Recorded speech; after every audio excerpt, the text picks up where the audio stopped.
It wasn't just about the eggs, that your dude counts too. I'm Denise Noyer-Erez, and I am your fertility godmother, and I help women that have been struggling to get pregnant. I help them save time and pain on their path to pregnancy. And today I want to share with you, have a conversation with you about how it's so important to have your male partner have healthy quality sperm, and it gets so overlooked. Hi, techie virtual assistants. Hi, Zachary. Are you on break? Good to have you here. So I want to share with you. So come grab your tea and come join me as we dive into how important it is for your dude to also have healthy sperm. We tend to focus on the egg, but we know that it takes two. We takes the DNA from our egg and the DNA from the sperm to come together. And hi, Jamie Cherry, nice to see you. And if you're both not healthy, then what happens is the egg has to work harder. And if you have had any recurrent miscarriages, or you want to avoid miscarriages, or you're having a hard time conceiving, especially if you have unexplained infertility, right? You definitely want your male partner to become as healthy as possible too. And so there are tests that can be done to verify that. So you may know about the semen analysis, and that really the semen analysis, the problem with that is it just looks at the surface. It looks at the outside, right? It looks at the numbers, which is really important, and it gives us an idea. It looks at the numbers, it looks at the shape, and it looks at if they're moving forward. So these are all really important things that need to happen so that, like, it's a baseline, if you will. But what we don't know is the quality of the sperm. We don't know if the DNA inside the sperm that is going to be given to, your future child is healthy. And there are so many different links to miscarriage, early miscarriage, undeveloped embryos, and other diseases like we know about autism and many more that are connected to the male partner. So even though our eggs are amazing and strong and powerful, and they make many corrections when the egg fertilizes the sperm,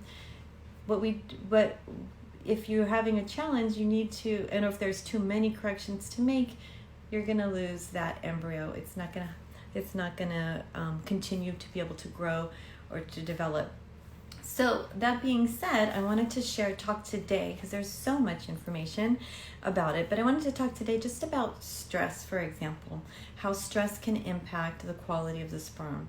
So even if you have a healthy lifestyle, let's just take that out, okay? Because that in itself makes a huge difference, and the research is coming out, and I know it just makes sense that we both should be healthy. At least to me it makes sense that we both are healthy since we're taking both parts, but the research is coming out as well that it's very helpful. So how does stress impact fertility for men? Well, there's some research done that long-term stress, so it could be work stress, it can be fertility stress, it can be combination, but the same with us ladies, when we have long-term stress, it impacts our health, right? That long-term stress is gonna impact the male health. It also impacts his sperm. It decreases, or let me rephrase that. It increases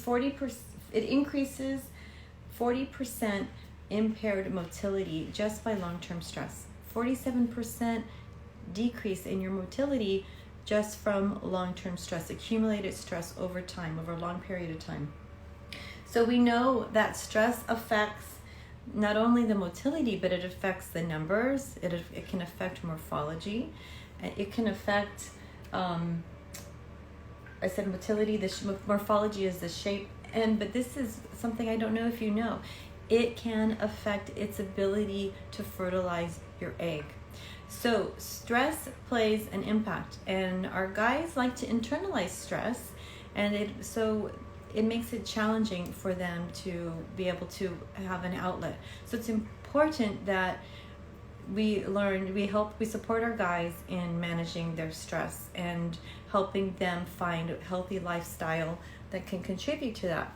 So part of stress management is some as meditation or exercise. But as with women, too much exercise can impact the male fertility. So if it can actually decrease testosterone if you exercise too much. And just a side note, because I see this periodically, testosterone will give your guy 0 sperm, okay? So we definitely don't want them to take testosterone. There's other ways to go about it if they happen to have low testosterone.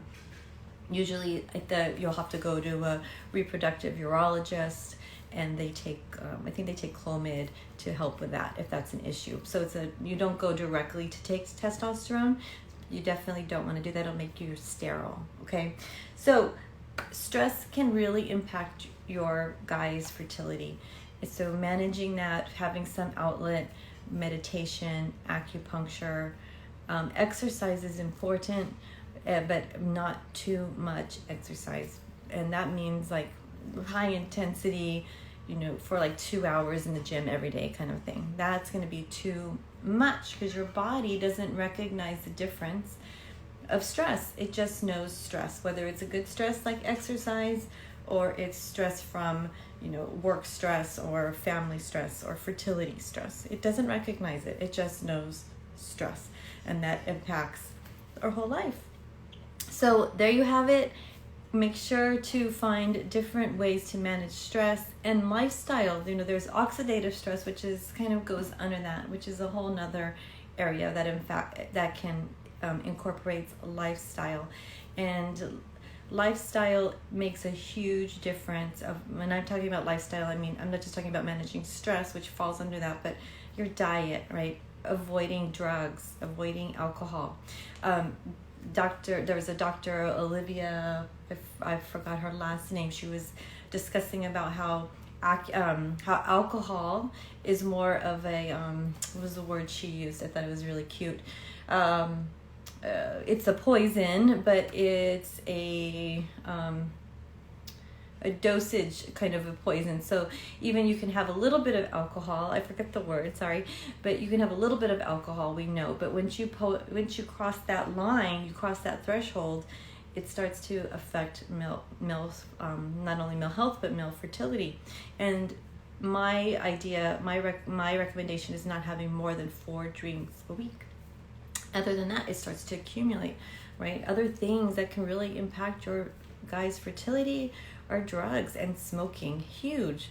Marijuana, the THC, it stays in the fat. It has an impact on male fertility. So those are things, all those toxins, we are trying to do everything we can to get our body as healthy as possible and become balanced. Our guys need to do that too. And I hope you feel refreshed. Give me some hearts if that sounds refreshing to you.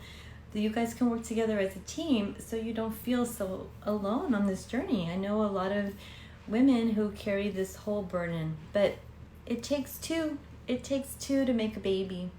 So I hope you found today really helpful, and let's help our guys figure out ways that they can become de-stressed, creating a safe space for them, helping them find ways. Maybe it's some time alone, maybe it's going for a hike, maybe it's, I don't know, keeping it fun in the bedroom. All right, have a beautiful day, and I'll see you next week on Tea with Fertility Godmother. Mwah. Bye. Oh, I'm so glad. Thank you. I'm glad it was helpful.